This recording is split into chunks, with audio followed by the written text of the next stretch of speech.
রাম ভক্ত হনুমানের নাম শুনেছেন? জোরে বলুন হ্যাঁ না। শুনেছেন তো? আপনারা যাকে হনুমান মনে করেন তিনি হনুমান নাম, কিন্তু হনুমানের অর্থ আছে।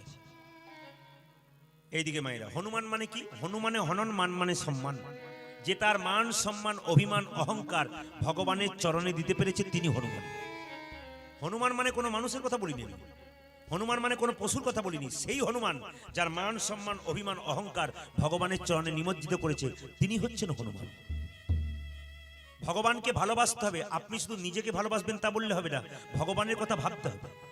মন্দিরে গিয়ে মায়েরা কি বলেন? এই যে ছেলের চাকরি হলে তোমার মন্দির করে দেবো, আর না হলে তোমার পাওয়ার চান্স নাই, নাকি? যদি দাও তবে দেবো, নইলে কিন্তু নিতাই গৌর হরি বল। তা ভগবানকে এইদিকে মায়েরা, ভগবানের কাছে ভক্তি সম্পদ জমা দেবেন তবে তো কৃপা সম্পদ পাবেন। আপনি জমা, এই যে জমা দেবেন না তো পাবেন কি করে?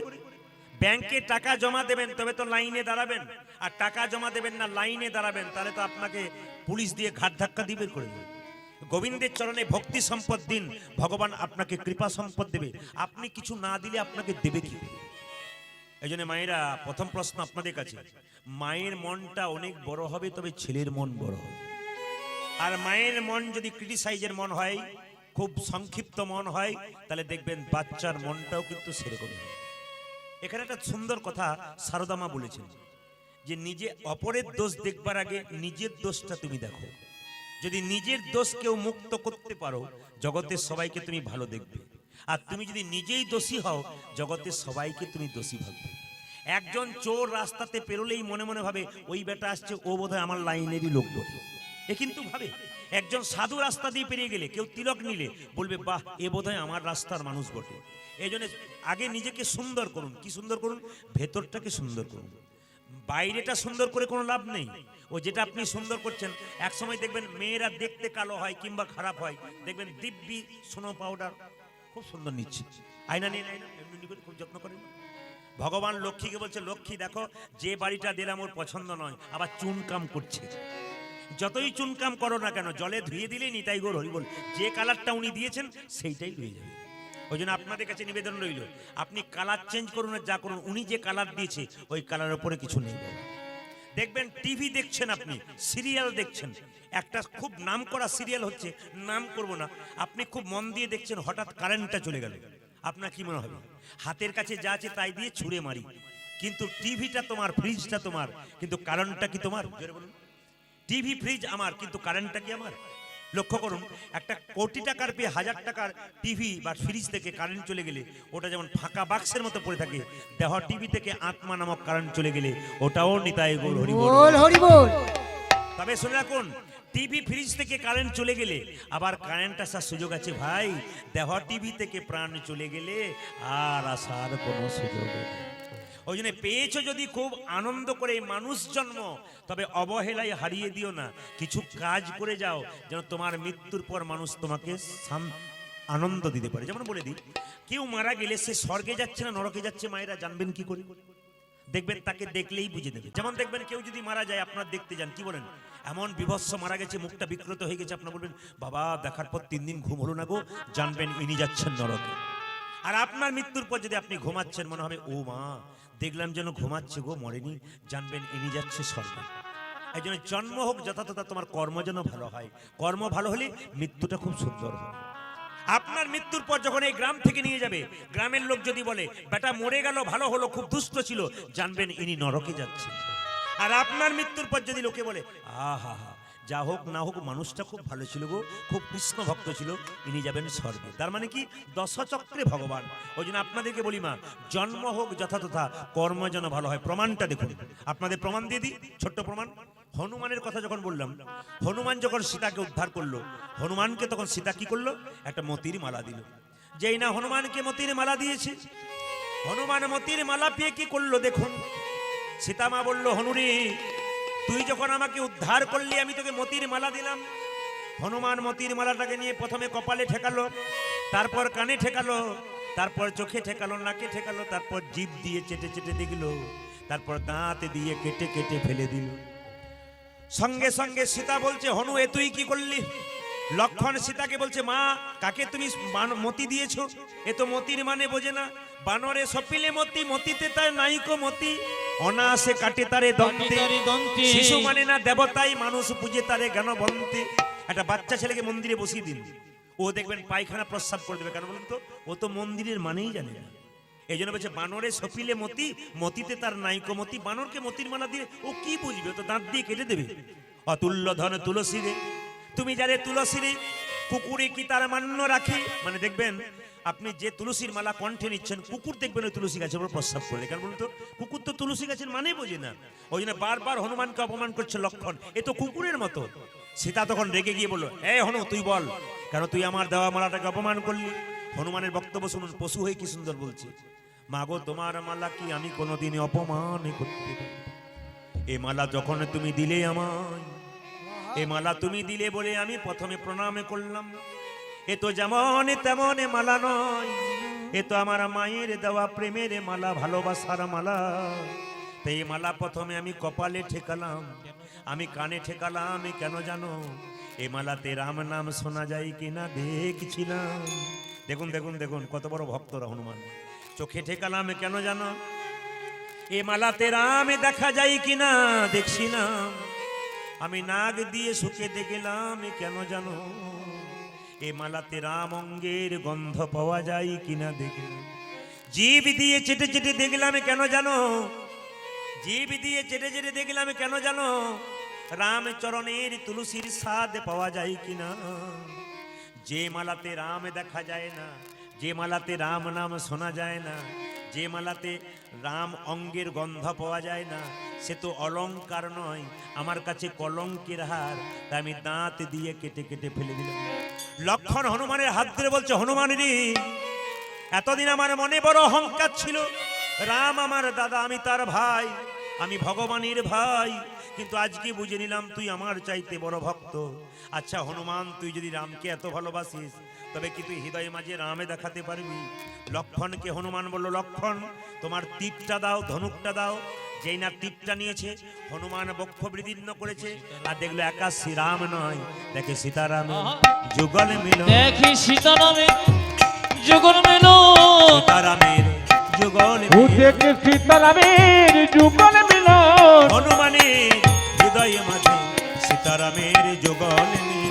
আরে হনুমানের হৃদয় মাঝে সীতারামের যুগল মিলন। হনুমানের হৃদয় মাঝে সীতারামের যুগল মিল। দেখি হনুমানের হৃদয় মাঝে আর কি তারে মারতে পারে? ও যা হনুমানের হৃদয় মাঝে, ও আর কি তারে মারতে পারে? ও যা হনুমানের হৃদয় মাঝে। দেখি সীতারামে যুগল মেলো। বাবা, এই জন্য রাস্তায় যাবেন, কিছু কিছু শিক্ষা নিতে হয়। যেমন আমি গত 2 বছর আগে একটা জায়গায় গান করতে গেছিলাম, পরপর 5 বছর, মুর্শিদাবাদে। তো ওখানে নিয়ম হচ্ছে, একটা আশ্রমের উপরে, আশ্রম ঢুকতে যাচ্ছি, তখন আশ্রমের দরজার উপরে 3টে হনুমান বসে আছে। না না, জীবন্ত হনুমান নয়। ওরা কি শিক্ষা দিচ্ছে জানেন? সবাই মন্দিরে যায়, কিন্তু কেউ ওদের দিকে তাকায় না। যিনি আসল দেখার মানুষ তিনি তাকান, যিনি ভক্ত মানুষ তিনি তাকান, যিনি জ্ঞানী মানুষ তিনি তাকান। উনি কেন ভাবে বসে আছেন? 3টে হনুমান বসে আছে, সিমেন্টের হনুমান। একটা হনুমান কানে আঙ্গুল দিয়ে বসে আছে, একটা হনুমান চোখে আঙ্গুল দিয়ে বসে আছে, একটা হনুমান মুখে আঙ্গুল দিয়ে বসে আছে। তো মহারাজজি যখন আমাকে ভেতরে নিয়ে গেলেন, জিজ্ঞেস করলেন, বাবা প্রদীপ দেখতে পেয়েছো? বলে কি? ওই যে হনুমানটা 3টে দেখতে পেলে সিমেন্টের, একজন চোখে হাত দিয়ে, একজন কানে হাত দিয়ে, একজন মুখে হাত দিয়ে, কি শিখলে তুমি? ওরা শেখাচ্ছে কি? ওরা শেখাচ্ছে কি জানেন? একটা হনুমান মুখে আঙ্গুল দিয়ে বলছে, বলবি যদি ভালো কথা বল, মন্দ কথা বলিস না। বলবি যদি সারাদিনের মাথায় কাজকর্মের ফাঁকে একটু হরি কথা বল, মন্দ কথা বলিস না, আন কথা বলিস না, কারো নিয়ে সমালোচনা করিস না, হরি কথা বল। দেখবেন বৈষ্ণবকে আপনি প্রসাদ পান বাড়িতে, ও দেখবেন যখনই সেবা করবে না, যদি লবণ প্রচুর হয়ে যায় তাও বলে, কেমন হয়েছে বাবা? আহ, অমৃত খেলাম, ভগবানের প্রসাদ। কিন্তু যে কোনোদিন ভগবানকে দিয়ে খায় না, তাকে জিজ্ঞেস করুন পোলাও কেমন খেলেন? বলে পোলাওটা তো ভালো খেলাম, বাদামগুলো পোড়া পোড়া হয়ে গেছিল। এ বলবেই কেন বলুন তো? নিন্দুক যারা তারা বলবে কেন না, নিম পাতা যতই আপনি ওই মিষ্টি রসে ডুবিয়ে রাখুন, ও পাতা কিন্তু তেতো থাকবে। ওই জন্য নিন্দুক যারা, ওরা তো চিরকাল নিন্দা করেই যাবে। তার জন্য কি আপনি ভালো কাজ করবেন না? তো হনুমান শিক্ষা দিল কি মা? একটা চোখে আঙুল দিয়ে কি বললো? দেখবি যদি সকালবেলায় ভালো কিছু দেখ, আর শুনবি যদি ভগবানের নাম শুন। এই জন্য আমরা মুর্শিদাবাদ জেলায় যখন প্রচুর গান করি, ওখানকার ছেলে মেয়েরা যারা কলেজে পড়ে অবাক হয়ে যাবেন আপনারা, কীর্তন শুনতে এসে খাতা কলম নিয়ে বসে থাকে। তো কীর্তনের শেষে জিজ্ঞেস করি, তোমরা তো কম বয়সের ছেলে মেয়ে, কি করছিলে? ভালো ভালো কথাগুলো লিখছিলাম, যদি জীবনে কিছু লাগাতে পারে। এই জন্য জ্ঞানী যারা হয় তারা লেখে। দেখবেন বিশ্ব সুন্দরী পত্রিকায় পড়েন না, বিশ্ব সুন্দরী হলো অমুক, কিন্তু বিশ্ব সুন্দরী মানে দেখতে মানে সুন্দর নয়, ও সবার চাইতে সুন্দর পৃথিবী তা নয়, ওইটা নয়। বিশ্ব সুন্দরী মানে সে সুন্দর তো বটেই, তার ভেতরে গুণাবলীগুলো খুব ভালো। ওই জন্য দেখবেন যে মেয়েরা যে ছেলেরা খুব ইন্টেলিজেন্ট হয়, খুব ব্রেনি হয়, তা দেখবেন ভগবানকে ভজন করে। আইজ্যাক নিউটনের কথা আপনি ভাবুন, বড় বড় বিজ্ঞানী যারা ভগবানকে ভজনা করে, বড় বড় ডাক্তার যারা ভগবানকে ভজনা করে, খুদে লোক যারা হালকা পাওয়ারের মানুষ তারা দেখবেন ভগবানকে বুঝতে চায় না। কেন? আইজ্যাক নিউটন একটা সোলার সিস্টেম মানে সোলার মধ্যে সৌরজগৎ মানে পৃথিবীটাকে তৈরি করেছিল, এইটুকু সোলার সিস্টেম।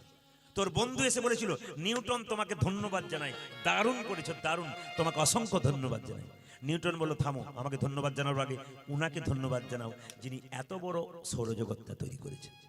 তাহলে এত বড় বড় বিজ্ঞানী এত রিসার্চ করে, কিন্তু ভগবানের সাধনায় এরা ছাড়ে না। আপনি অ্যাপেলো চেন্নাই চলে যান বড় বড় ডাক্তারকে দেখাতে, দেখবেন প্রত্যেকটি ডাক্তারের টেবিলে কৃষ্ণের ছবি আছে, নইলে যীশু খ্রিস্টের ছবি আছে, নইলে বড় বড় মহাত্মাদের ছবি দেখবেন ওখানে আছে। কেন বলুন তো? ওরা চিকিৎসা করে কিন্তু ওদেরকে স্মরণ করে করে, ওরা জানে যে উনি ছাড়া কোনো গতি নাই। আর আমরা যারা হালকা পাওয়ারের মানুষ, আগেই বললাম আমি বিএ পাস করেছি, কীর্তন ও আবার শোনে, মানুষে শোনে না, যারা অমানুষ তারা শোনে, এর কথা বলে অনেকে দেখবেন। কিন্তু কীর্তন যারা মানুষ তারা শোনে, আর যারা অমানুষ তারা কোনদিন কীর্তন শোনে না, কীর্তনের অপব্যাখ্যা করে। কেন বলুন তো?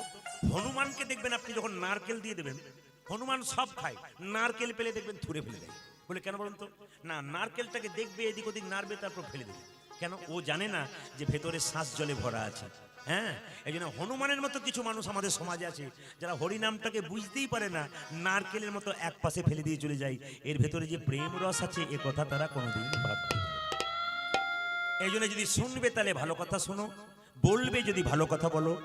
এইদিকে মায়েরা, আপনার মুখের কথা যদি ভালো হয় আপনি পৃথিবীতে গুরু বনে যেতে পারেন।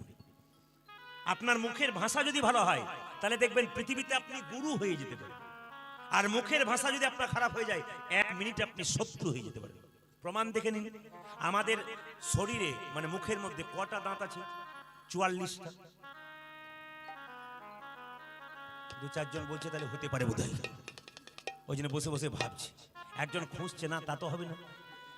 কটা থাকে মায়েরা বলুন তো, কটা থাকে? হ্যাঁ, গুনে দেখেছিস? 32টা। আচ্ছা, কেউ 28 বলছে, কেউ 32 বলছে। না না, 32টা। এইদিকে তাকান, 32টা দাঁত আমাদের থাকে। তো আমাদের জিভ কটা থাকে? আসতে, জিভ কটা থাকে? ভেবে বলবি জিভ কটা থাকে। অনেকে ভাবছে তাহলে পেছন দিকে কোনো জিভ টিভ আছে বোধহয়, ইনি জানেন, আমাদের অত জানা নেই। এই দিয়ে তাকার মায়েরা, জিভ কটা থাকে? একটা। তো জিভ আর দাঁতের মধ্যে মাঝে মাঝে ঝগড়া হয় না? জোরে বলুন। খেতে খেতে মাঝে মাঝে ক্যাচ করে কামড়ে ফেলেন না? তখন ওদের ঝগড়া হয়, বুঝলেন? বহুদিনের সত্য থাকে, সেই সময় মেরে দেয়। তো একদিন 32টা দাঁত জিভটাকে বলছে, তাহলে কীর্তনে বড় মজা আছে। তবে আপনারা অত অধৈর্য হবার কারণ নেই, সুন্দর করে বসে আছেন ঠান্ডার দিনে। কষ্ট হলে আমি এখনই রেখে দেবো, আর যদি ভালো লাগে তাহলে আপনারা বলবেন ভালো লাগছে তো। না না, আমাকে নয়, মহাপ্রভুকে, নামটাকে ভালো লাগছে তো। এটা আমাদের জন্য নয়, সবাই মিলে মায়েরা লক্ষ্য করুন। সচিমাতার নিমাই কি করলো? সন্ন্যাস নেবার জন্য ঘর থেকে বেরিয়ে গেল। কিভাবে যাচ্ছে?